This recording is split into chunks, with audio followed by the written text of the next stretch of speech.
পীরের মাধ্যম ছাড়া ভাইরা আমার, তাসাউফের মাধ্যম ছাড়া, তরিকা ছাড়া, রাস্তা ছাড়া বন্ধুরা আমার মহান আল্লাহকে পাওয়া কোনদিন সম্ভব না।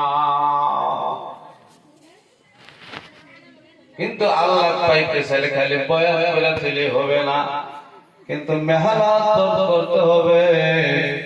আমার বন্ধুগণ, আমার প্রিয় ভাইরা, আমার বাবাজিরা, আবার বন্ধুগণ, আল্লাহর নবী জীবিত থাকা অবস্থায় ওয়াজ করেন তিনি আসলেন, কিন্তু দুর্ভাগ্যবশত ওই ওয়াজ করেন জন্মদাতা মা ছিলেন অন্ধ, যার কারণে তিনি মায়ের আসিয়া নবীকে সরাসরি দেখতে পারে নাই।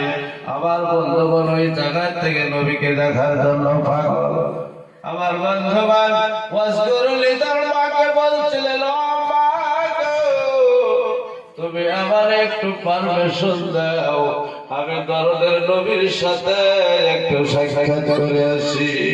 ওয়াজ করে মা বলছে, বাবা রে, আমি তো চোখে দেখি না, আমি তো জগতের অন্ধ, আমাকে কে খাওয়াবে, কে পড়াবে, কে গোসল করাবে, কে আমাকে লালন পালন করবে?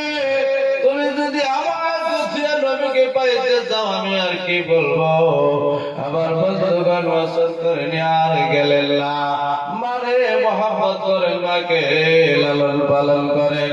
দয়ার নবী আমার মৃত্যুর সময় বলে গেলেন তার সাহাবাদেরকে, হে হযরত ওমর, আমি মৃত্যুর পরে আমার এই গায়ের জুব্বাটা আমার পাগল ওয়াজ করে নিয়ে দিয়ে আসিও।